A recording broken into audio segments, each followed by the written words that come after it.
కానీ ప్రస్తుతం దేవుళ్ళని మార్చేస్తున్నారు గదండీ! బాగా గట్టిగా నమ్ముతారు, మంచిగా ఆరాధిస్తారు, చేస్తారు. కొన్నాళ్ళ పాటు ఒక దేవుడిని పట్టుకొని ఇప్పుడు మీరన్న హనుమంతుడు అన్నారు కాబట్టి హనుమంతుడే తీసుకుందాం, లేకపోతే శివుడు తీసుకుందాము. ఒక స్వామిని పట్టుకుంటారు. బాగా అలా చేసుకుంటూ వెళ్తారు. మధ్యలో వాళ్ళకి ఇబ్బందులు ఎక్కువగా అనిపించినా, ఈయనను నమ్ముకుంటే నాకేం జరగలేదు, ఏం చేశాడు ఆయన అని చెప్పి దేవుడిని దూషిస్తారు. ఏదో మనుషుల్ని సాటి మనుషుల్నయితే ఎలా మనం అనేస్తామో అలా దేవుళ్ళని అనేసి పక్కన ఆవిడ ఎవరో ఒక ఆవిడ నేను ఇక్కడ వెళ్ళి ఇది చేస్తే నాకు అది బాగా అయ్యింది అనగానే ఆ దేవుని పట్టుకుంటున్నారు. అసలు ఇలాంటి వాళ్ళకి ఏం చెప్తారు మీరు? ఓకే. అలాంటి వాళ్ళకి ఏం చెప్పాలి అనంటే, ఇప్పుడు మనం ఉన్నాము. మనం మన పేరెంట్స్‌ని చూజ్ చేసుకొని మనం పుట్టామా? లేదు కదా! లేదు. ఇక్కడ గూడా ప్రకృతి వర్తిస్తుంది. ధర్మం. హ్మ్. మరి మీ పేరెంట్స్ గూడా మిమ్మల్ని బాధ్యతగా ఉండడానికో, మీకన్నీ నేర్పించడానికో తిడతారు, ఒక మాట గట్టిగా అంటారు. మీ హ్మ్. మనసు నొచ్చుకుంటుందప్పుడు. మరప్పుడు మీ పేరెంట్స్‌ని మార్చేయండి. హ్మ్. ఎందుకు మార్చట్లేదు? రక్తం పంచుకొని పుట్టిన పేరెంట్స్‌ని మరి మనం ఆ రక్తం మారిస్తే మారిపోతారా? రక్తం పంచుకొని పుట్టడానికి అసలు ఆహ్, ఆహ్, మూలం ఎక్కడి నుంచి వచ్చింది? ఆ! ఆ దేవుడు, ఆ బ్రహ్మాండము, అండపిండ బ్రహ్మాండం అంటే నువ్వే కదా! అంతే. ఆ పిండము బ్రహ్మాండం నుంచి వచ్చిందే పిండము. అవును. సో, మరి ఎందుకు నువ్వు నీ పేరెంట్స్‌ని తిట్టినా, వాళ్ళు కొట్టినా, వాళ్ళ వల్ల నువ్వు బాధపడ్డా, సరే ఇది నా మంచి కోసమే చేస్తున్నారులే అని రియలైజ్ అయ్యి, హ్మ్. వాళ్ళ మీద ప్రేమతోనే ఉన్నావు తప్ప, పేరెంట్స్‌ని ఎందుకు మార్చట్లేదో మరి అలాగే దేవుడు గూడా హ్మ్. అంతే. నీ ధోరణి మార్చడానికో, నీకు కష్టకాలంలో ఇస్తే అంటే ఆ పూర్వజన్మ సుకృతాలు హ్మ్. అవనివ్వండి, ఇందాక చెప్పినట్టు ఆ అవును. టైంలో నిన్ను ఒక సాఫ్ట్ మనిషి నుంచి హ్మ్. ఒక మంచి ఏదైనా ఎదుర్కోగలను అనే లాగా కెపాసిటీ ఉండగలిగే టైప్ ఆఫ్ మనిషిలాగా నేను తయారు చేయడానికో, హ్మ్. లేదంటే ఇన్ ఫ్యూచర్ నీకొచ్చేవి లేదంటే నీ త్రూ నలుగురికి మంచి చేయడానికో, నిన్ను స్ట్రాంగ్‌గా చేస్తుండడానికి నిన్ను కష్టపెడుతున్నాడేమో! ఓకే. అలా అనుకోవచ్చు కదా! నువ్వు భగవంతుడిని మారిస్తే, ఆ భగవంతుడు మళ్ళీ ఇంకొక మార్చిన భగవంతుడు కూడా నీకు అలా చేయడని ఏమిటి రూలు? అదే కదా! హ్మ్. అందులో వాళ్ళ విషయంలో జరిగిన మంచి నీ విషయంలో జరగాలని ఉందో లేదో యెస్. ఎగ్జాక్ట్‌లీ. ఇది కూడా చూసుకోవాలి.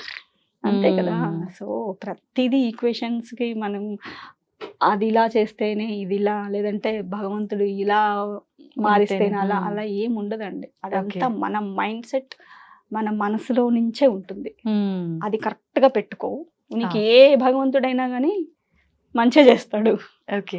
ఇప్పుడు మనం ఏ భగవంతుడి ఆరాధనలో ఉన్నామో అమ్మవారు కానీ, స్వామి కానీ, మీలో కూడా అలాంటి లక్షణాలు కొన్ని కొన్ని అంటే వస్తాయి. ఇప్పుడు బాగా ఉగ్రంగా ఉన్న దేవత ఆరాధన చేస్తే మీరు ఉగ్రంగా అయిపోతారు. లేదు బాగా సాత్విక దేవతల ఆరాధన చేస్తే అలాగే ఉంటారు.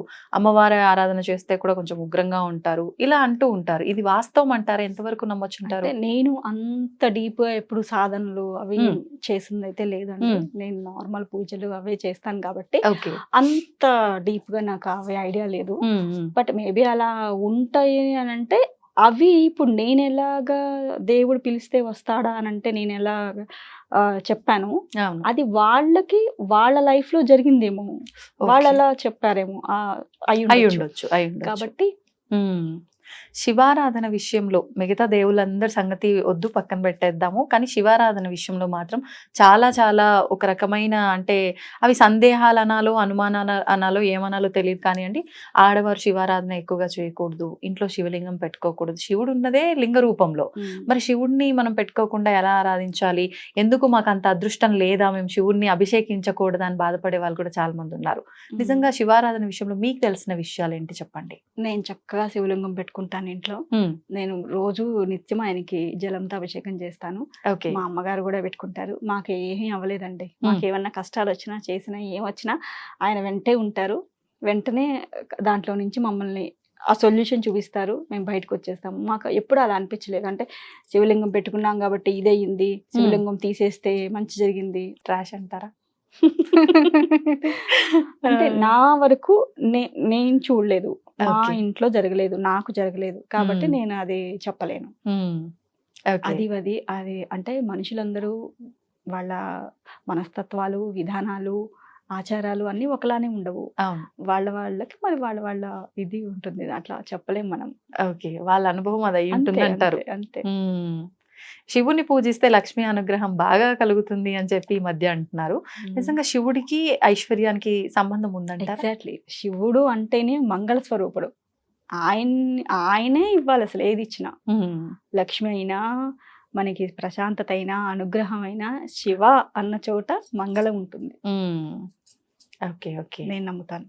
అంటే ఎవరికి తోచిన విధంగా వాళ్ళు ఆరాధించవచ్చు మీరు ఇందాక చెప్పినట్లుగా, అంతే కదండి. అంతే. కానీ భగవంతుడి ఆరాధన చెయ్యాలి అనుకున్న వాళ్ళకి కూడా ఒక స్టెప్ వెనకకి వేయాల్సిన అవసరం కొంతమందిలో చూస్తున్నాం, అందరూ కాదు. ఎందుకు అంటే చాలా రూల్స్ ఉంటాయి. పూజలు చేయాలి అంటే, వ్రతాలు చేయాలి అంటే, ఏదైనా చేయాలి అని అంటే ఈ ఆహారం తినొద్దు, ఆ ఆహారం తినొద్దు, ఇలాగే ఉండాలి, ఇలాంటి కొన్ని కండిషన్స్. నిజంగా ఇన్ని కండిషన్స్ ఉండాల్సినంత అవసరం ఉందంటారా? అంటే మీరు ఒక 10 days మనం నార్మల్ ఫుడ్ కాకుండా different kind of food try చేశారనుకోండి, అది మీకు సెట్ అవ్వలేదు, మీకు కడుపు డిస్టర్బ్ అవుతుంది, మీరు ఖచ్చితంగా. ప్రశాంతంగా ఉండగలుగుతారా? అస్సలు. మరి ప్రశాంతంగా లేనప్పుడు మీరు ప్రశాంతమైన పూజ ఎలా చేయగలుగుతారు? ఓ. చేయలేరు కదా. ఉమ్, ఉమ్. సో సాత్విక ఆహారం తీసుకుంటే నువ్వు సాత్వికంగా ఉంటావు, నీ పొట్ట సాత్వికంగా ఉంటుంది, నీ మనసు రెండు రిలేటెడ్గా పనిచేస్తూ ఉంటాయి. ఉమ్, నువ్వు ఏది చేయాలనుకున్నా చక్కగా చేయగలుగుతావు, దాన్ని ఫలితం ఏమన్నా పొందాలి అనుకున్నా పొందగలుగుతావు. అందుకే దాని వెనకాల ప్రతిదానికి ఒక సైంటిఫిక్ రీజన్ ఉంది కాబట్టి ఉమ్, చెప్పుకుంటూ వచ్చారు. ఇప్పుడు చెయ్యి అని అంటే అది ఎందుకు చెయ్యాలి అనేది మనము ఆ లోతుగా వెళ్ళి మనం రీసెర్చ్ చేస్తే ప్రతిదానికి మన ఆ, గ్రంథాల్లో రాసి ఉంది. అవును. ఇవన్నీ ఉన్నాయి, కానీ అవును. అవన్నీ మనకు తెలియకుండా అమ్, అదే ఎందుకు తినాలి, ఇదే ఎందుకు తినాలి, తింటే Hmm. ఏమవుతుంది, అన్ని నీ ట్రాష్ నీ పిచ్చి అనుకుంటే అది అంతే. ఓకే. లేదు, దీని వెనకాల సైంటిఫిక్ రీజన్ ఉంది. ఇప్పుడు తులసి, ప్రతి ఇంట్లో తులసి ఉండాలి, ఉమ్, ఎందుకు, దాని వెనకాల సైంటిఫిక్ రీజన్ ఉంది. ఆ తులసమ్మ నుంచి వచ్చేటువంటి మంచి గాలి అదంతా మనకి క్రిములని చంపేవి అవును, అలా bacteria ఉంటుంది. చంపేస్తుంది. ఇప్పుడు ఆవు పేడతో ఇళ్ళలు కొనేవాళ్ళు, ఇవన్నీ ఎందుకు, ప్రతిదానికి ఒక సైంటిఫిక్ రీజన్. సో ఇప్పుడు ఈ కరోనాలు ఇలాంటివన్నీ రాకుండా ఎప్పటి నుంచో పాతకాలం నుంచే మనకి ఇవన్నీ పెట్టారు. రాగానే అవును. కాళ్ళు కడుక్కోండి, ఇప్పుడు కాళ్ళు శానిటైజర్లు వేసుకొని రుద్దుకోండి, ఇవన్నీ వచ్చినాయి. అవును. మరి పాతకాలం నుంచి బయట ఇళ్లలో బయటే బకెట్లు ఆ. ట్యాప్లో ఏవో ఉండేవి. రాగానే ముందు మనం కాళ్ళు చేతులు కడుక్కొని ఇంట్లోకి వచ్చేవాళ్ళం. అవును, నిజంగా. సో ఆ, మనం చూస్తే ప్రతి దాని వెనుక ఒక సైంటిఫిక్ రీజన్ ఉంటుంది. పాటించాలి, పాటిస్తే నీకు మంచిది, ఉమ్, వాళ్ళకేం కాదు, అంతే. నీకే మంచిది.